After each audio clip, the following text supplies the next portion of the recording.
Hello বন্ধুরা, welcome to our channel Bong sports আড্ডা। নিয়ে চলে এলাম আরো একটা আপডেটেড ভিডিও। আজকের এই ভিডিওটায় রয়েছে বেশ কিছু গুরুত্বপূর্ণ আপডেট এবং এর পাশাপাশি আলোচনা করব কালকে মোহামেডান স্পোর্টিং ক্লাবের সিএফএল এর ম্যাচ নিয়ে। তাহলে আর বেশি দেরি না করে আজকের এই ভিডিওটা শুরু করা যাক। ভিডিওটা শুরু করব কলকাতার তিন প্রধানের লড়াই নিয়ে। হ্যাঁ, কলকাতার তিন প্রধান মোহামেডান স্পোর্টিং ক্লাব, মোহনবাগান এবং ইস্ট বেঙ্গল। মাঠে এবং মাঠের বাইরে এই তিন প্রধানের লড়াই কিন্তু সুপরিচিত, তা সারা ভারতবর্ষে এবং বিশ্বজুড়ে। তবে এই তিন প্রধান আজকে আবার লড়াইয়ে নামতে চলেছে, তবে একে অপরের বিরুদ্ধে নয়, একে অপরের হাত ধরে এক কাট্টা হয়ে এই তিন প্রধানের সদস্য সমর্থকেরা আজ কিন্তু আরজি করের ঘটনার প্রতিবাদে নামতে চলেছে যুবভারতী ক্রীড়াঙ্গনের সামনে বিকেল 5টায়। এরকম একটা ন্যক্কারজনক ঘটনার তীব্র প্রতিবাদ জানা। এরপর চলে যাব পরবর্তী আপডেটে। পরবর্তী আপডেটটা ডুরান্ড কাপকে নিয়ে। ডুরান্ড কাপের কোয়ার্টার ফাইনালের 8টা দল কিন্তু ঠিক হয়ে গেছে এবং সেখানে জায়গা করে নিয়েছে কলকাতার দুই প্রধান মোহনবাগান সুপার জায়ান্ট এবং ইস্ট বেঙ্গল। দিনে দুটো করে ম্যাচ রয়েছে কোয়ার্টার ফাইনালের। 21 তারিখে প্রথম কোয়ার্টার ফাইনালে বিকেল 4টের সময় মাঠে নামতে চলেছে নর্থ ইস্ট ইউনাইটেড এবং আর্মি রেড। অন্যদিকে সন্ধ্যে 7টার সময় শিলংয়ের ঘরের মাঠে ইস্টবেঙ্গল মুখোমুখি হবে শিলং লাজংয়ের। অন্যদিকে 23 তারিখে জেআরডি টাটা কমপ্লেক্সে মোহনবাগান সুপার জায়ান্ট মুখোমুখি হবে পাঞ্জাব এফসির এবং সন্ধ্যে 7টার সময় বেঙ্গালুরু এফসি মুখোমুখি হবে কেবি এফসির।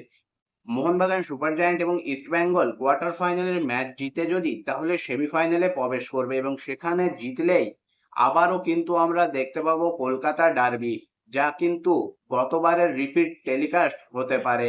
এখন দেখার মোহনবাগান সুপার জায়ান্ট এবং ইস্টবেঙ্গল দুই দল ডুরান্ড কাপের ফাইনালে নিজেদের জায়গা পাকা করে নিতে পারে কিনা। এরপর চলে আসবো মোহামেডান স্পোর্টিং ক্লাবের আপডেটে। মোহামেডান স্পোর্টিং ক্লাবকে নিয়ে বেশ কিছুগুলো আপডেট রয়েছে। প্রথম যে আপডেটটা দেব সেটা হলো ব্রাজিলীয় উইঙ্গার কার্লোস ফ্রাঙ্কা। তার কিন্তু অফিসিয়াল অ্যানাউন্সমেন্ট আজকে মোহামেডান স্পোর্টিং ক্লাবের তরফ থেকে চলে এসছে। গতকালেই কিন্তু মোহামেডান স্পোর্টিং ক্লাব মোহাম্মদ কাদিরির অ্যানাউন্সমেন্ট ঘোষণা করেছিল, আজকে ঘোষণা করেছে কার্লোস ফ্রাঙ্কার।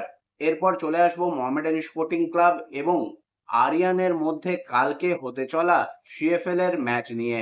মোহামেডান স্পোর্টিং ক্লাব এই মুহূর্তে 9 ম্যাচে 15 পয়েন্ট নিয়ে গ্রুপ এ তে 4 নম্বরে রয়েছে, যেখানে 8টা ম্যাচ খেলে 8 পয়েন্ট নিয়ে আরিয়ান রয়েছে 8 নম্বরে।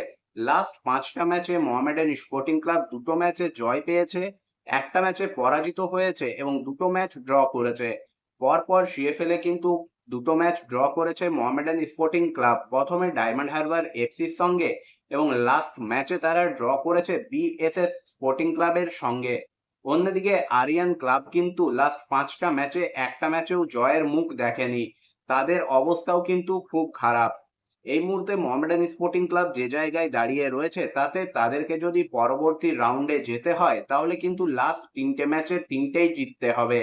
এখানে পয়েন্ট হারানো মানে সুপার 6-এ যাওয়ার যে রাস্তা তা কিন্তু পুরোপুরি বন্ধ হয়ে যাবে হাকিমের ছেলেদের। হাকিম কিন্তু কোচ হয়ে আসার পর থেকে এখনো মোহামেডান স্পোর্টিং ক্লাবের এই দলটাকে গুছিয়ে তুলতে পারেননি। প্রতিটা ম্যাচেই দলটার বেশ কিছু ফাঁক ফোকর কিন্তু আমরা লক্ষ্য করছি। কালকে আরিয়ানের সঙ্গে খেলবে মোহামেডান স্পোর্টিং ক্লাব। এর আগে এই দুটো দল কিন্তু সিএফএল এর লাস্ট 3টে সাক্ষাৎকারে এগিয়ে রয়েছে মোহামেডান স্পোর্টিং ক্লাব 2-0 ব্যবধানে। তবে মোহামেডান স্পোর্টিং ক্লাবের এবারের সিএফএল এ যে ধরনের ফর্ম রয়েছে, একটা ম্যাচে অসাধারণ ফুটবল এবং তার পরের ম্যাচেই মুখ থুবড়ে পড়া, তাতে কিন্তু সদস্য সমর্থকেরা বেশ ভীত যে এই ম্যাচ থেকেও মোহামেডান স্পোর্টিং ক্লাব পয়েন্ট হারাবে না তো। মোহামেডান স্পোর্টিং ক্লাব যে ধরনের একটা দল এবং নামের প্রতি কিন্তু এখনো পুরোপুরি সুবিচার করে উঠতে পারেনি। আরিয়ানের মতো ছোট দলের কাছে কাল যদি মোহামেডান স্পোর্টিং ক্লাব পয়েন্ট হারায় তাহলে কিন্তু মোহামেডান স্পোর্টিং ক্লাবের সিএফএল এর এবারের যাত্রা এখানেই শেষ হবে বলা যেতেই পারে। এই মুহূর্তে মোহামেডান স্পোর্টিং ক্লাব কিন্তু খুব একটা ভালো ফর্মে নেই, যদিও লাস্ট ম্যাচে এই রিজার্ভ দলটা কিন্তু ইন্ডিয়ান নেভির বিরুদ্ধে 1-0 গোলে একটা জয় তুলে নিয়েছিল। দলটার মধ্যে বেশ কিছু কিন্তু অসুবিধা লক্ষ্য করা যাচ্ছে, তা গোল করার অক্ষমতাই হোক বা বাজেভাবে গোল খাওয়া। এখনো কিন্তু এই দলটা পুরোপুরি একত্রিত হয়ে উঠতে পারেনি এবং সেক্ষেত্রে কিন্তু দোষটা গিয়ে বর্তায় কোচ হাকিমের ওপর। এখন দেখার কালকের ম্যাচ থেকে মোহামেডান স্পোর্টিং ক্লাব পুরো 3 পয়েন্ট তুলে নিতে পারে কিনা এবং আরিয়ানকে হারিয়ে সিএফএল এর পরবর্তী ধাপে যাওয়ার লড়াইয়ে মোহামেডান স্পোর্টিং ক্লাব টিকে থাকতে পারে কিনা। বন্ধুরা, তোমাদের কি মনে হয়, কাল কি মোহামেডান স্পোর্টিং ক্লাব আরিয়ানের বিরুদ্ধে বড়সড় ব্যবধানে জয় তুলে নিয়ে পরবর্তী ধাপে যাওয়ার আশা জাগিয়ে রাখতে পারবে? অবশ্যই তোমরা সেটা কমেন্ট করে জানিও।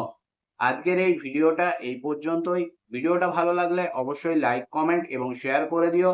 চ্যানেলটাকে সাবস্ক্রাইব করে নিয়ে নোটিফিকেশন বেল অন করে নিও এইরকমই আপডেটেড ভিডিও পাওয়ার জন্য। দেখা হবে পরের ভিডিওতে।